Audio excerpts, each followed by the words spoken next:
único Deus a serviço de um único povo e um único povo a serviço de um único Deus. Ele deve perguntar, dizendo: Pai, como eu faço para prosperar? Qual o seu segredo? E segundo o historiador, Davi olhou para o menino e disse: Filho, eu tenho um segredo. Eu honro o Senhor com todos os meus bens e com todas as primícias.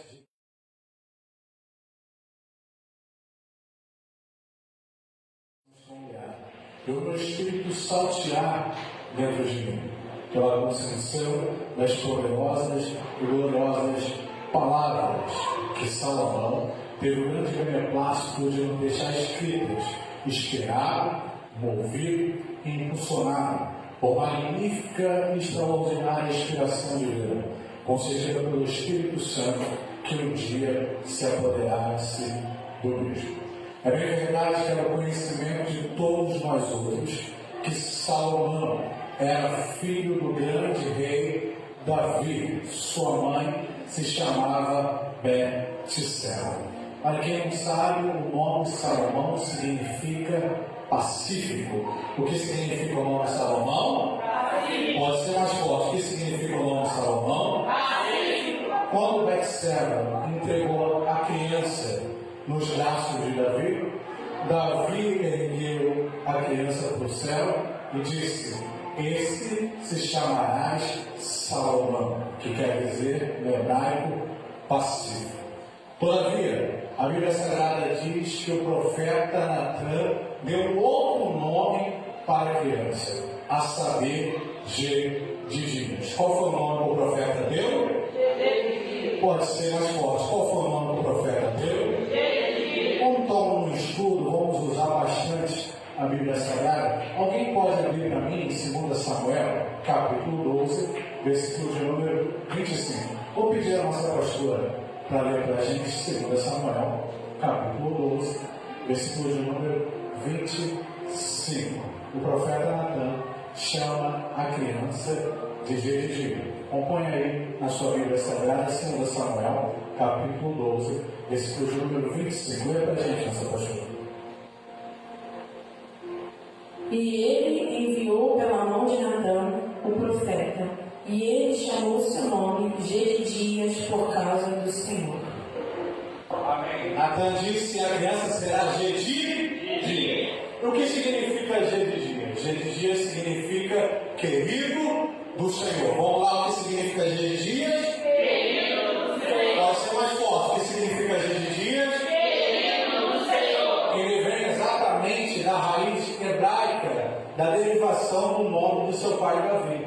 Davi significa amado do Senhor. O que significa Davi? Amado do Senhor. Pode ser mais forte. O que significa Davi? Amado do Senhor. Por isso o profeta Natan olhou para a criança e disse: Se você é filho do amado do Senhor, você será querido do Senhor.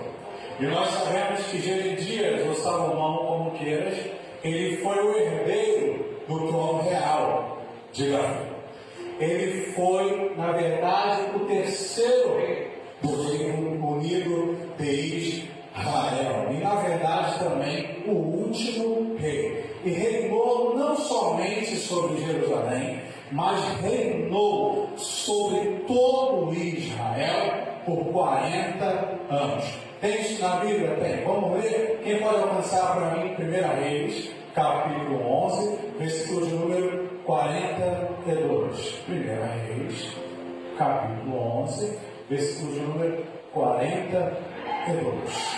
Vamos pedir para o nosso diácono ler para a gente 1 Reis, capítulo 11, versículo de número 42.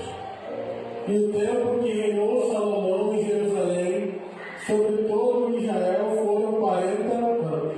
Quantos anos ele reinou? 40 anos. Reinou só sobre Jerusalém? Reinou sobre todo Israel? Porque a bênção de Deus na sua vida, ela não é limitada. A bênção de Deus na sua vida é aonde você colocar a planta dos seus pés. Quem crê nisso, diga glória a Deus. Ele reinou por 40 anos e nos deixou um legado de sabedoria que fora dividido em 3 livros. Quantos livros? 3. O primeiro livro que ele escreve no início do seu reinado. Esse é conhecido por todos nós outros como o livro de Cantares, que é conhecido também como o livro do Cântico dos Cânticos. Cantares 1, versículo 1, aparece a expressão, o Cântico dos Cânticos. Ele dedicou este livro ao amor da sua vida, que era Sulamita. Nós sabemos que Salomão teve 1000 mulheres. Quantas mulheres ele teve? 1000. Tem isso na Bíblia? Vamos ler. 1 Reis, capítulo 11, versículo de número 3. Quem pode achar? Vamos pedir para a diaconisa dela ler. 1 Reis, capítulo 11, versículo de número 3. Antes de chegarmos no texto propriamente dito, estou formando um fundo histórico te apresentando quem foi Salomão. 1 Reis, capítulo 11, versículo de número 3. E tinha 700 mulheres princesas e 300 concubinas, e suas mulheres lhe prejudicaram seu coração. Teve 1000 mulheres, mas uma que ele amou foi Sulamita, a quem ele dedicou o livro de Cantares. No meado do seu reinado, esse rei escreveu um outro livro, que é conhecido por todos nós outros como o livro de Provérbios. O que significa Provérbios? Provérbios, no termo bíblico, dá o sentido de uma pequena frase com sentido de aconselhar. Ele escreveu vários provérbios, aproximadamente 3.000 provérbios. Vamos abrir em 1 Reis, capítulo 4, versículo de número 32. 1 Reis, capítulo 4, versículo de número 32. Vou pedir para a nossa diaconisa Aline ler 1 Reis, capítulo 4, versículo 32, a parte A. Ele disse: 3.000 provérbios, e foram seus cânticos 1.005. Quantos provérbios ele escreveu? 3.000. E os seus cânticos foram 1.005 cânticos. No findar do seu reinado, Salomão já estava avançado de dias. E ele escreveu o seu último livro, que é conhecido por todos nós outros como o livro de Eclesiastes. No termo bíblico, eclesiástico dá o sentido de um pregador. Ele começa seu livro fazendo uma pregação dizendo: vaidade por vaidade, tudo é vaidade.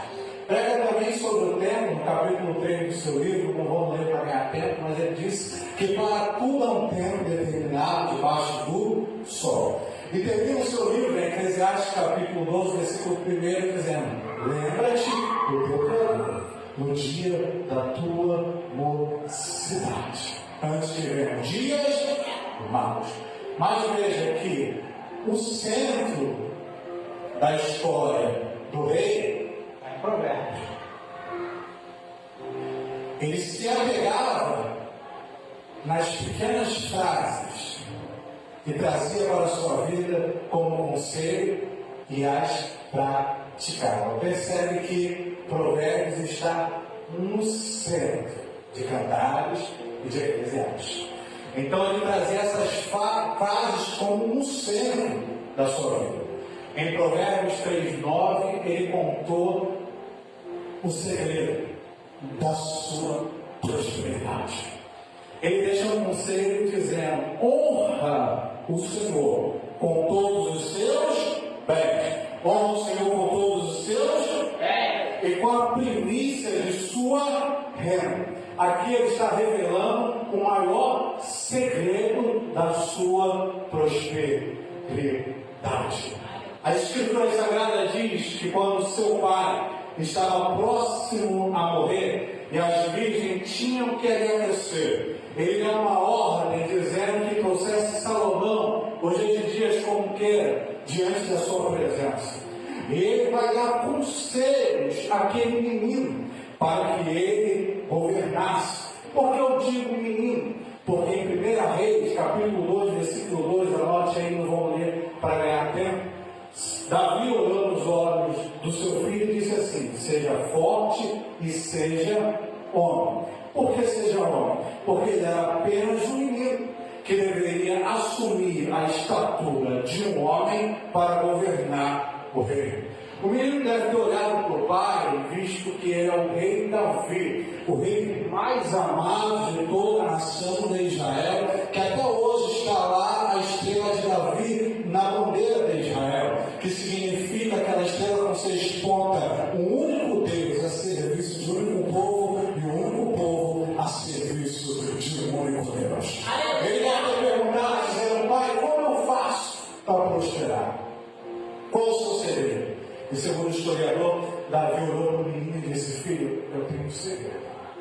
Eu honro o Senhor com todos os meus bens e com todas as primícias de minha terra.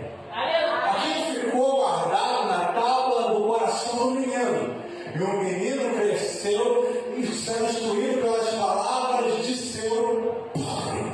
Honre o Senhor com todos os seus bens e com todas as primícias de sua terra. O menino cresceu e se transformou em um dos reis mais poderosos que a terra já tinha conhecido, meu amigo. Imagine um homem rico, multiplica por 1000, era o tal de Salomão, o filho de Davi. Ele era tão rico que um dia ele fez uma rainha por nome de Sabá sair da Etiópia e viajar até Jerusalém, segundo 1 Reis, capítulo de número 10, somente para contemplar a riqueza daquele rei. Porque a fama dele chegou até a Etiópia. A fama não corria apenas sobre Jerusalém, mas alguém lá na Etiópia gritava e dizia: lá em Jerusalém reina o tal de Salomão, e a prosperidade de Deus está na vida dele. Lá em Jerusalém reina alguém por tal de Salomão, e a bênção do Senhor está sobre a vida dele. Ela viaja para ver, e segundo o historiador Flávio José, quando a rainha de Sabá chega em Jerusalém, ela contempla um homem muito bem vestido, muito bem elegante, e ela se prostra diante dos pés daquele homem e grita: és tu o rei Salomão? O historiador diz que aquele homem pega a rainha pela mão e diz: não, fica de pé, eu sou apenas o mordomo do rei Salomão. Ela olhou e disse: se o mordomo já é assim, imagine o rei. Então o mordomo pega ela e leva ela para diante da face de Salomão. A Bíblia diz que Salomão estava sentado sobre o trono. Eu não vou ler para ganhar tempo, porque as horas não nos esperam, mas você anota aí e depois lê em sua casa, em 1 Reis, capítulo 10, 18 e 19. O trono do rei era um trono diferente. Era um trono que tinha 6 degraus. Quantos degraus tinha o trono do rei? 6 degraus. Ele mandou cobrir os 6 degraus de madeira, de marfim, uma coisa linda, brilhosa. Mas ele disse: não gostei. Pega esses 6 degraus e manda cobrir os 6 degraus de ouro.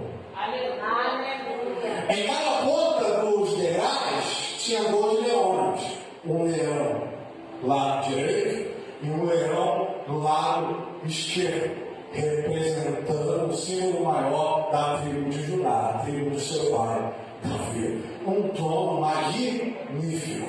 Salomão pegou a rainha e disse: vamos dar uma olhada, rainha, na minha cozinha. Ela entra na cozinha do rei e fica, minha pastora, estupefata. Por quê? Porque os copos do rei não eram de vidro. Os copos do rei não eram de prata. Os copos do rei eram todos eles de ouro. Ouro puro.